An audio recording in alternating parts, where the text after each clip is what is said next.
기후위기 당장 멈춰! 멈춰! 지영님, 오늘은 평소보다 자극적인 컨텐츠를 준비하셨다고요? 네. 화가 많이 나셨어요? 네, 맞습니다. 사실 요즘 저를 비롯한 기후 활동가들이 되게 좀 화가 많이 나 있는 상태 같아요. 그래서 오늘은 좀 속 시원하게 얘기를 하려고 준비해 온 주제가 바로 기후 재앙입니다. 많이 쓸 것 같아요. 아니 그게 뭐 때문에 이렇게 화가 많이 나셨어요? 그럴 만한 이유가 하나 좀 있는데요. 이번 지구의 날에 바이든 대통령 주도로 이제 세계 기후 정상회의가 열렸잖아요. 약 40개국 정상들이 화상 통화를 하면서 자국의 기후 위기 대응 목표를 발표했어요. 근데 솔직히 말해서 좀 결과가 시원치 않았죠. 그러니까 미국, 영국, 일본은 생각보다 좀 많이 끌어올렸고 한국은 공갈빵 느낌이 좀 있었죠. 네, 맞습니다. 이게 특히 좀 문재인 대통령의 연설은 다른 나라들에 비해서 좀 진짜 거짓과 기만으로 가득 찬 연설이었다. 그렇게 평가를 내리고 싶습니다. 한국은 지난해 NDC를 기존의 배출 전망치 기준에서 절대량 기준으로 변경함으로써 1차 상향한 바 있습니다.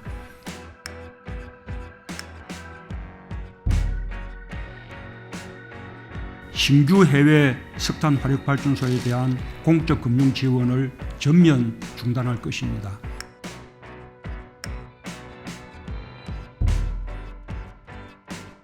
그 지구의 날 전에 충격적인 연구가 있었잖아요. 세계 기상기구는 지난해 지구 평균 온도가 산업화 이전 대비 1.2도 올랐다고 밝혔는데 1.5도 목표까지 얼마 안 남은 거잖아요. 그렇죠. 딱 0.3도가 남은 거죠, 지금. 아무래도 이런 상황에서 이제 그 문재인 대통령이랑 정부 관료들도 정신을 못 차리고 있다는 생각이 들어요. 전례 없는 기후 재앙이 눈앞에 닥쳤는데도 그냥 그저 구색만 맞추면 된다라고 생각을 하고 있으니까 당장 건설 중인 그 국내외 석탄화력 발전소를 없애겠다 그런 말도 못 하고 있고 2030년 감축 목표인 NDC의 구체적인 수치도 이렇게 못 내놓고 있는 거란 생각이 듭니다. 올해 줄줄이 기후정상회의가 있잖아요. 5월 말에 있는 회의 이름이 피포지 서울회의라고.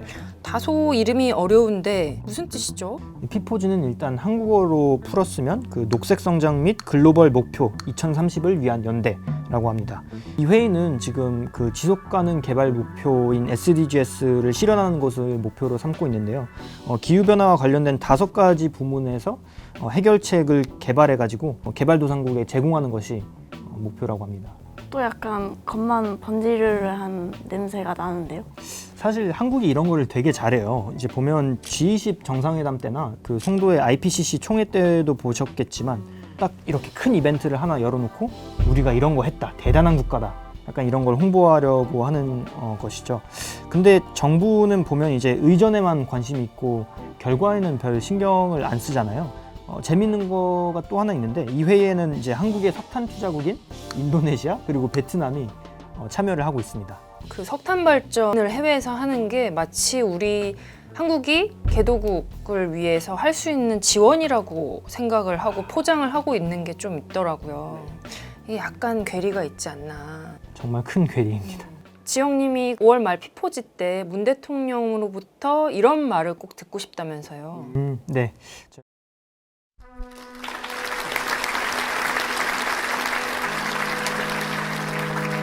국민 여러분, 대한민국은 명실상부한 기후 악당 국가입니다. 전 세계에서 온실가스 배출량이 무려 6위에 달하고 있습니다. 나는 이 나라의 대통령으로서 기후변화 대응 선도국을 만들지 못했다는 점을 통렬히 반성합니다.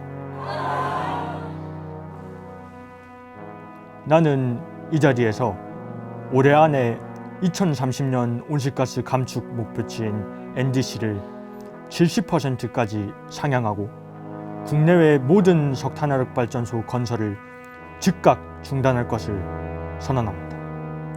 특히 인도네시아 자와 90호기와 베트남 붕앙 2호기에 대한 투자를 즉각 철회할 것입니다.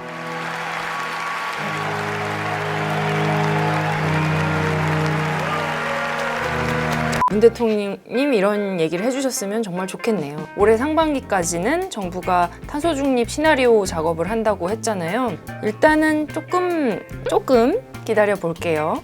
그래도 또 한 해를 까먹는 게 너무 아쉽습니다. 맞아요. 네, 그럼 6월에는 실망할 일 없기를 바라며 다음에 또 봐요. 안녕.